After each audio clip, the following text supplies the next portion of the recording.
오늘 우리 예배 가운데에 오늘 설교의 주제처럼 성령의 생수가 있는 그런 여러분 예배, 그런 우리 성도들 다 되시기를 간절히 소원합니다.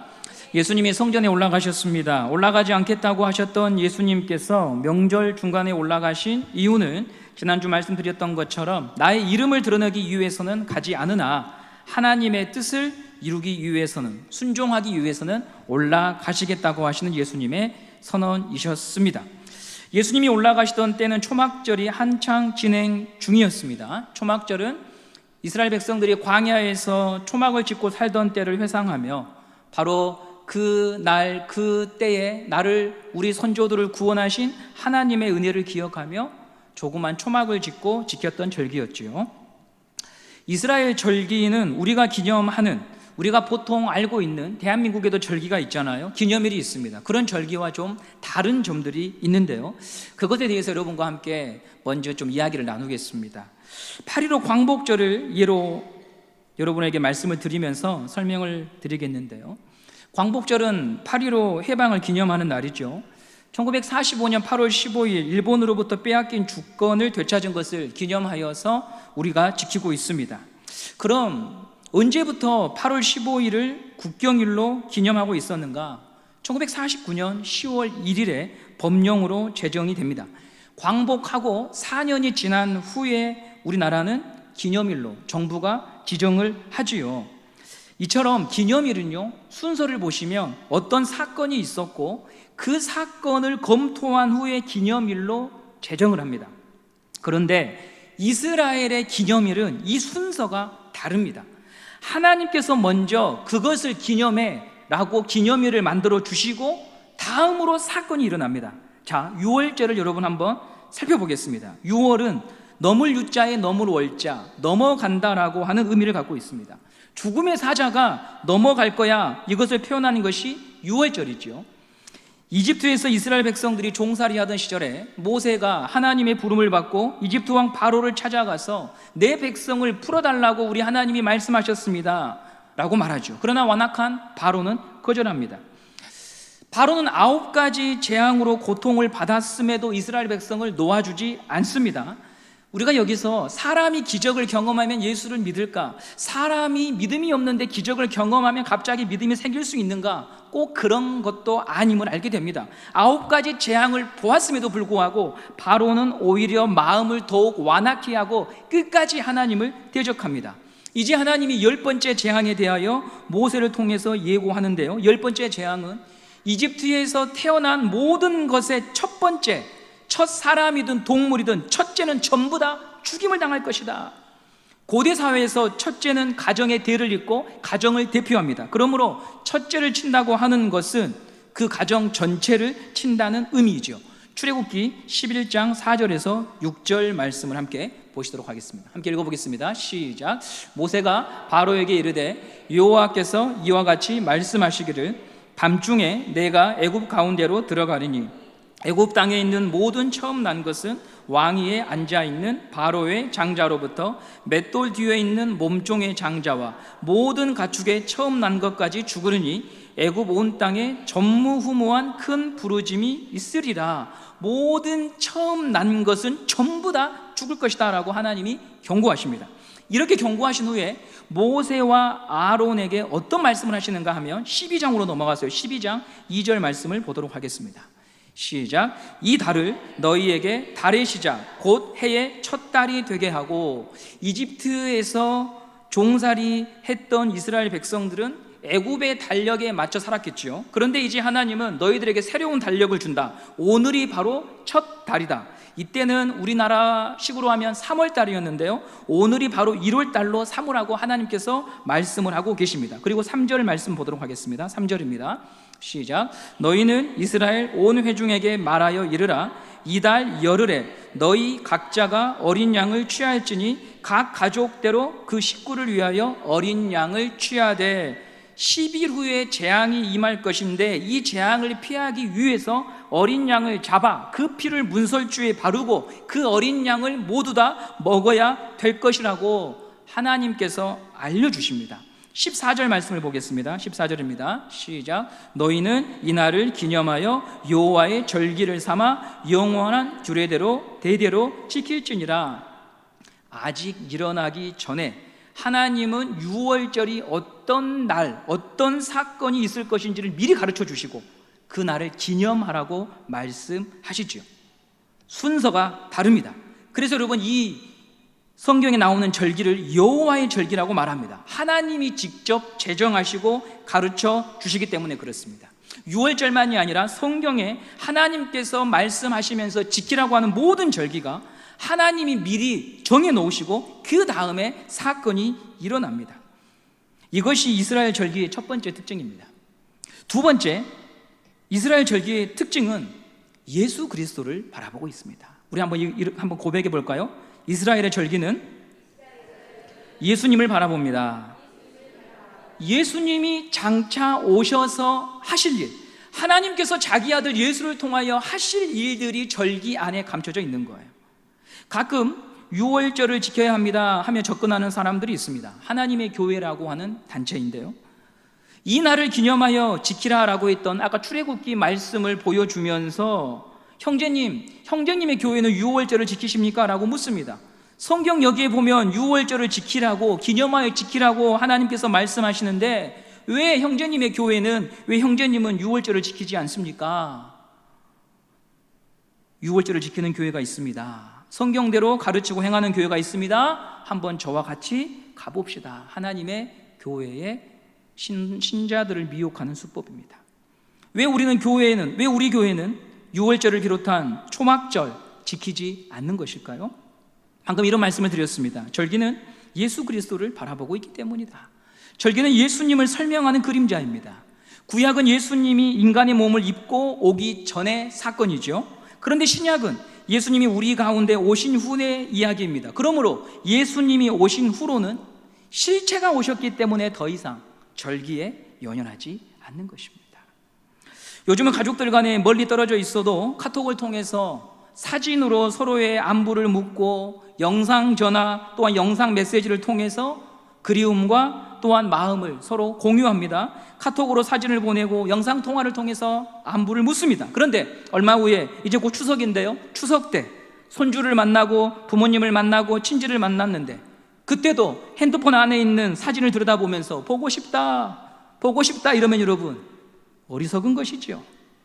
골로새서 2장 16절 17절에 이렇게 말하고 있습니다. 시작. 그러므로 먹고 마시는 것과 절기나 초하루나 안식일을 이유로 누구든지 너희를 비판하지 못하게 하라. 이것들은 장래일의 그림자이나 몸은 그리스도의 것이니라.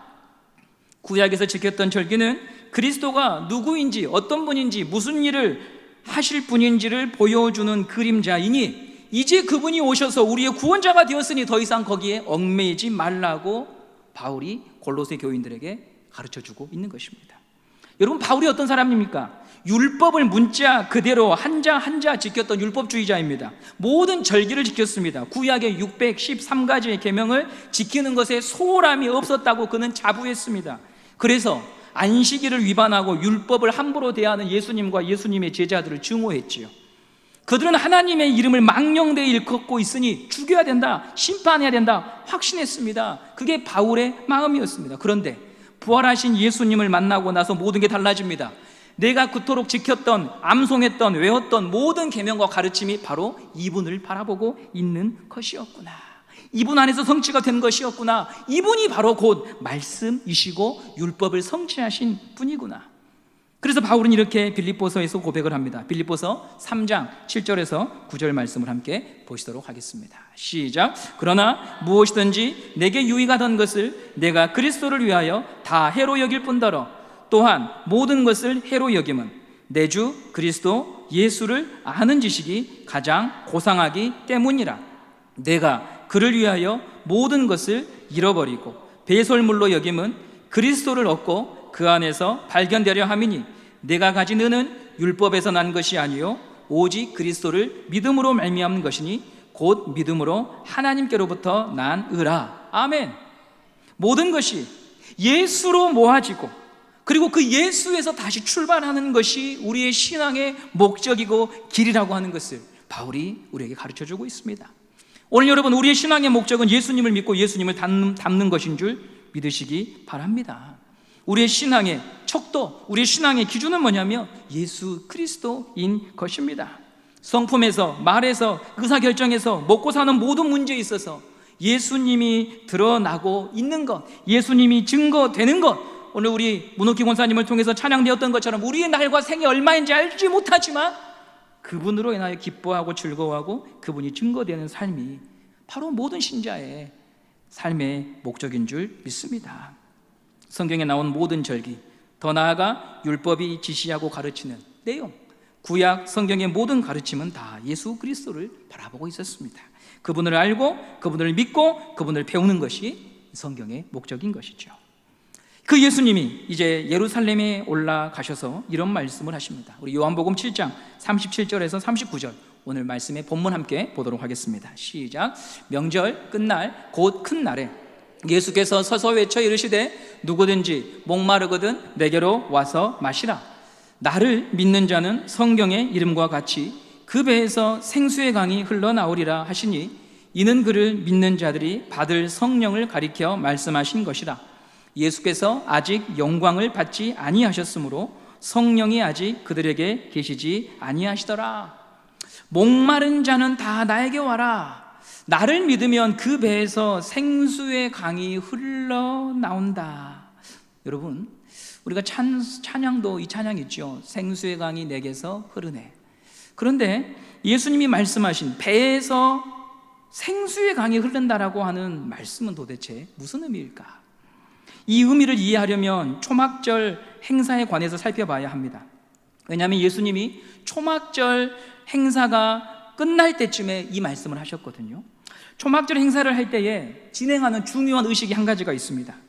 제사장이 황금 주전자를 들고 실로암 못으로 내려갑니다. 사람들이 그 뒤를 따라가고요. 실로암 연못은 아주 낮은 지대에 위치하고 있었습니다. 물은 낮은 곳으로 흐르니까요. 그곳에서 제사장은 주전자의 물을 한가득 받고 그리고 다시 이 주전자를 들고 성전으로 올라갑니다. 사람들도 그 뒤를 따라서 성전으로 이동하지요. 성전에 도착하면 이 주전자의 물을 대접에 옮긴 후에 그 대접에 있는 물을 제단에 뿌립니다. 그러면 사람들이 소리를 지르면서 환호했습니다. 이게 초막절에 행해지던 의식이었습니다. 이런 의식을 행했던 이유는 과거 우리 선조들이 내리쬐는 태양 아래에서 타는 듯한 갈증으로 고통을 받을 때 반석에서 물을 터뜨리신 그 하나님을 지금 바라보고 있는 것입니다. 그 하나님께서 지금도 우리의 목마름을 채워주실 줄 믿고 물을 뿌렸던 것이었습니다. 하나님의 구원과 간섭을 바라보며 목마른 우리 인생들에게, 목마른 우리 이스라엘에게, 목마른 우리 교회에게 그 물을 허락하여 달라고 하며 행했던 의식이 바로 물을 뿌리는 것이었죠. 이 장면을 보고 예수님은 나를 믿는 자들이 성경의 이름과 같이 그 배에서 생수의 강이 흘러나오리라고 말씀하셨던 것이었습니다. 목마른 자들아, 인생의 해답을 찾고 있는 자들아, 인생의 갈증을 해결할 수 없어서 방황하는 너희들에게 그 생수를 주기 위하여 하나님의 아들인 내가 왔노라 선언하고 계신 것이었습니다. 39절에 이 물이 무엇을 의미하는지 알려주는데요, 우리 39절 다시 한번 보도록 하겠습니다. 시작. 이는 그를 믿는 자들이 받을 성령을 가르쳐 말씀하신 것이라. 예수께서 아직 영광을 받지 아니하셨으므로 성령이 아직 그들에게 계시지 아니하시더라. 그 물은 뭘 의미한다고 합니까? 성령입니다. 예수를 믿을 때, 그 예수를 우리가 사랑하고 믿을 때 성령이 우리와 함께 하신다고 하는 것입니다. 배에서, 우리 안에서, 속사람 안에서 하나님의 성령의 감동과 생명이 우리를 사로잡는다고 하는 것입니다. 배는 욕망과 탐욕의 상징이에요. 살이 쪄도 배에서부터 찝니다. 뱃속으로 들어간 것은 함께 나눌 수도 없습니다. 그런데 이 배에서, 탐욕의 배에서, 빌립보서에서는 바울이 배를 신으로 삼는다라고 말을 하는 그 배에서, 죄를 짓고 인간의 욕망과 탐심으로 가득한 그 배에서 예수를 믿을 때 성령이 일하시는 인생이 된다고 우리에게 약속하고 있는 것입니다. 무엇을 먹어도 허망하고 무엇을 보아도 허망하고 무엇을 성취해도 불안하고 두려웠던 그 인생 가운데에 하나님의 성령이 함께 하실 때 하늘로부터 주어지는 평안과 기쁨과 감사를 누릴 수 있는 인생이 되는 것입니다. 여러분, 오늘 이 일이 우리 예배를 통하여서 우리 안에서 확인되고 누려지는 시간이 되기를 간절히 소망합니다.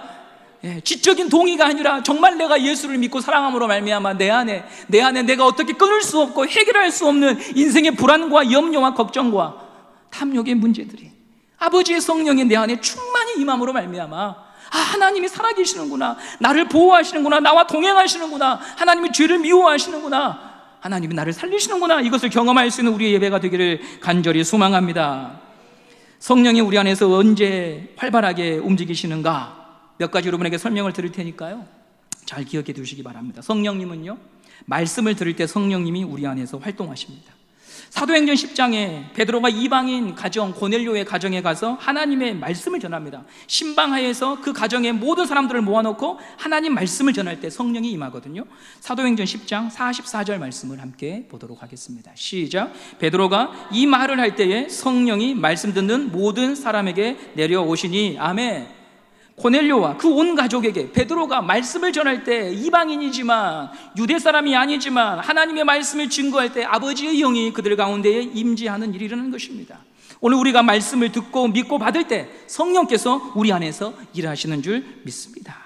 둘째, 말씀에 순종할 때 성령이 임하십니다. 지적인 동의가 아닙니다. 머리로 받는 것이 아닙니다. 가슴으로, 우리의 전인격으로 하나님 말씀을 듣고 그 말씀에 순종할 때 성령이 함께 하십니다. 사도행전 5장 32절 말씀을 함께 보도록 하겠습니다. 시작. 우리는 이 일의 증인이요 하나님이 자기에게 순종하는 사람들에게 주신 성령도 그러하니라. 아멘. 순종하는 자에게 아버지의 영이 임하는 것입니다.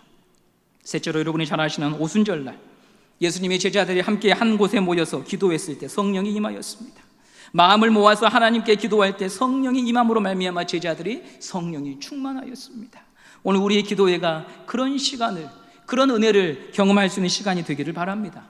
사도행전 2장 2절에서 4절 말씀 함께 우리 같이 읽어보도록 하겠습니다. 시작. 호련히 하늘로부터 급하고 강한 바람 같은 소리가 있어 그들이 앉은 온 집에 가득하며 마치 불의 혀처럼 갈라지는 것들이 그들에게 보여 각 사람 위에 하나씩 임하여 있더니 그들이 다 성령의 충만함을 받고 성령이 말하게 하심을 따라 다른 언어들로 말하기를 시작하니라. 아멘. 넷째로, 회개할 때 성령이 임합니다. 죄가 가득한 마음에 성령이 임할 수가 없잖아요. 내가 하나님 앞에 죄인이고 내가 하나님 앞에 알면서도 죄를 지은 거, 모르고 죄를 지은 거 주님 앞에 정직하게 고하고 회개할 때 아버지의 성령이 임하는 것이죠. 사도행전 2장 38절입니다. 시작. 베드로가 이르되 너희가 회개하여 각각 예수 그리스도의 이름으로 세례를 받고 죄 사함을 받으라. 그리하면 성령의 선물을 받으리니, 성령을 받으리니라고도 번역이 됩니다. 마지막으로 찬양할 때, 하나님을 높일 때, 기뻐할 때 성령이 임합니다. 누가복음 1장 67절 68절입니다. 시작. 그 붙인 사가랴가 성령의 충만함을 받아 예언하여 이르되 찬송하리로다. 주 이스라엘의 하나님이여 그 백성을 돌보사 속량하시며. 사가랴가 성령에 충만하여 하나님을 찬양하고 하나님의 임재를 경험하고 있습니다. 성령이 임하는 장면을 우리가 보았습니다. 그런데 여러분, 그 모습이 각기 다 다르잖아요. 어떤 분들은 말씀을 들을 때, 어떤 분들은 순종할 때, 어떤 분들은 기도할 때, 어떤 분들은 회개할 때, 어떤 분들은 찬양할 때. 근데 한 가지 공통점이 있어요. 오늘 예수님께서 요한복음 이 본문을 통하여 말씀하신 것처럼 나를 믿고 나를 사랑하는 자에게 생수의 강이 흐른다는 거예요. 성령은 예수를 믿고 사랑하는 사람들에게 임하는 것이에요. 말씀을 듣고 순종하고 기도하고 회개하는 것은 각각 서로 달라 보이지만 동일한 본질을 공유하고 있는 거예요. 자, 여러분, 말씀을 묵상하는 것을 가르치는 선교단체는요, 말씀이 제일 중요하다고 가르칩니다. 말씀을 알아야 하나님을 알 수 있다고 말해요. 찬양 선교단체, 찬양 사역하시는 분들은요, 하나님이 가장 기뻐하시는 건 찬양이라고 말을 합니다. 기도 속에서 살아계신 하나님을 경험한 사람들은요, 기도가 제일 중요하다고 말을 합니다. 근데 여러분, 이것이 중요해라고 하면서 다투는 것이 우리의 목적이 아니라 무엇을 위해, 누구를 위해 하느냐가 중요한 거예요. 왜 기도합니까? 주님을 사랑해서 기도하는 거예요. 왜 찬양합니까? 노래를 좋아해서가 아니라 주님이 너무 좋아서 노래하는 거예요. 왜 순종합니까? 주님을 사랑해서 순종하는 거예요. 예수님은 말씀하셔요. 나를 믿는 자는 성경의 이름과 같이 그 배에서 생수의 강이 흘러나리라. 성령을 주시는 조건이 뭡니까? 예수를 믿고 그분을 사랑할 때, 그분을 우리 마음으로 모실 때 성령이 임하는 것입니다. 누가 예수를 믿습니까? 예수님을 사랑하는 자가 믿는 거예요. 우리가 오늘 여기 앉아있는 이유가 무엇입니까? 주님을 사랑해서 그 주님을 더욱 알고 싶어서 여기에 모여 있는 것입니다. 그것으로 교회를 이루고 우리가 한 몸이 된 것입니다. 우리가 예수님께 시선을 두어야겠습니다. 예수님을 바라보아야 합니다. 그럴 때 생수가 우리 안에서 흘러나오는 것이지요. 자기 몸을 찢으셔서 물과 피를 흘리시며 우리에게 생수를 허락하신 예수님께 우리 마음을 드려야 되는 거예요. 배에서 생수가 흘러나온다라고 하는 말은 예수님께서 창에 찔리셔서 물과 피를 쏟으실 것을 다 포함하고 있는 말씀이에요. 우리에게 생수를 주시기 위하여 예수님이 치르신 값이 있는 거예요.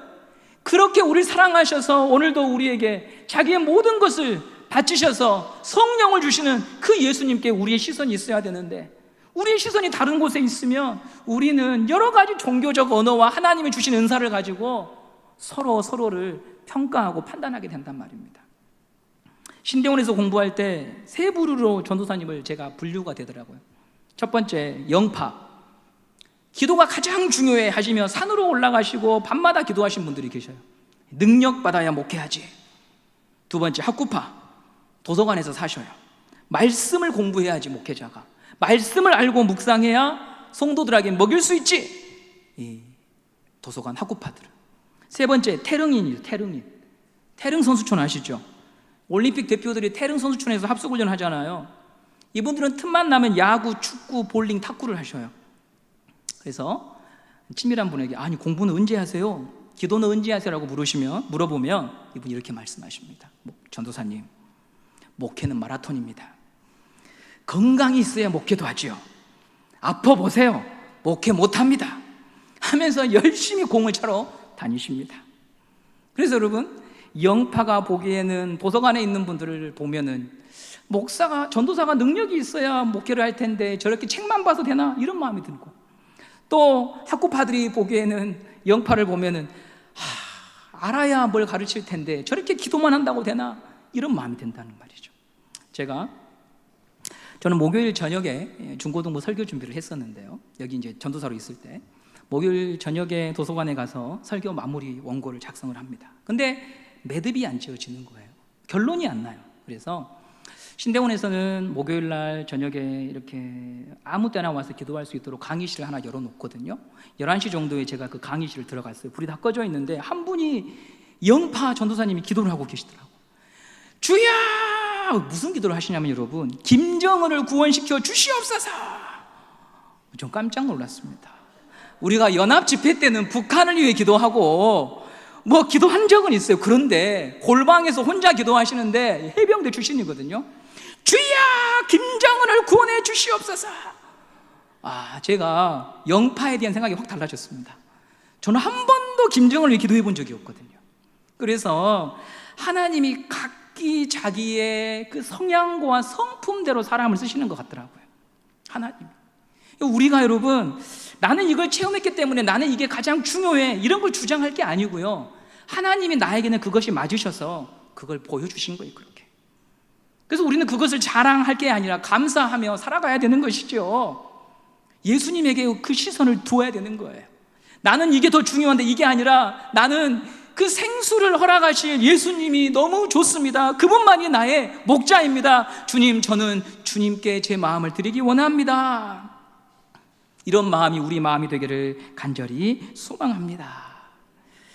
마지막으로, 성령의 사람은 주변을 살리는 사람이에요. 에스겔서 보시면 여러분, 그 강물이 흘러갈 때마다 모든 만물들이 소생하거든요. 에덴 동산에도 강이 흐르잖아요. 요한계시록에도 강이 흐릅니다. 강의 특징은 뭐냐면 생명을 살리는 거예요. 예수 그리스도의 성령으로 우리가 충만하면 그 충만함은 넘쳐 흐르게 되고, 내 안에 있는 성령이 진짜라고 한다면 나를 통하여서 누군가 살아나는 역사가 일어나는 것이죠. 어제 인터넷에 이런 기사가 떴어요. 서울대학교에서 학위 수여식을 했습니다. 이번에 보통 졸업은 연초에 하지만 코스모스 졸업이라고 해서 8월에도 졸업식을 진행하잖아요. 이 서울대 학예수여식에 최재천 교수님께서, 이분은 동물 생태를 연구하시는 아주 유명한 학자이신데 그분이 축사를 했습니다. 후배들 앞에서. 학예수여식에서 사회로 향하는 후배들에게 이런 말을 했습니다. 제가 평생토록 관찰한 자연에도 손잡지 않고 살아남은 생명이 없더군요. 서울대 졸업생으로서 혼자만 잘 살지 말고 모두 함께 잘 사는 세상을 이끌어 주십시오. 이렇게 말하더라고요. 그는 진화생물학자로서 하나님의 존재를 부정합니다. 이 세상의 모든 생명체는 우연히 스스로 발생해서 진화했다고 믿는 분이에요. 그럼에도 그는 사람은 더불어 공존해야 된다. 어떤 존재도 혼자 살 수 없다. 함께 세워주고 잡아주어 갈 때만 이 지구에 소망이 있다는 것을 말해주고 있습니다. 하물며 성령을 통해 생수의 강을 맛보며 사는 성도들의 삶은 어떠해야 되겠습니까? 예수님께서 우리를 살리셨듯이 누군가를 살리고 세우는 것을 꿈꾸며 사는 자가 생수를 맛본 자인 것입니다. 오늘 우리가 나의 말과 행함으로 사람을 살렸는가 우리는 물어봐야 합니다.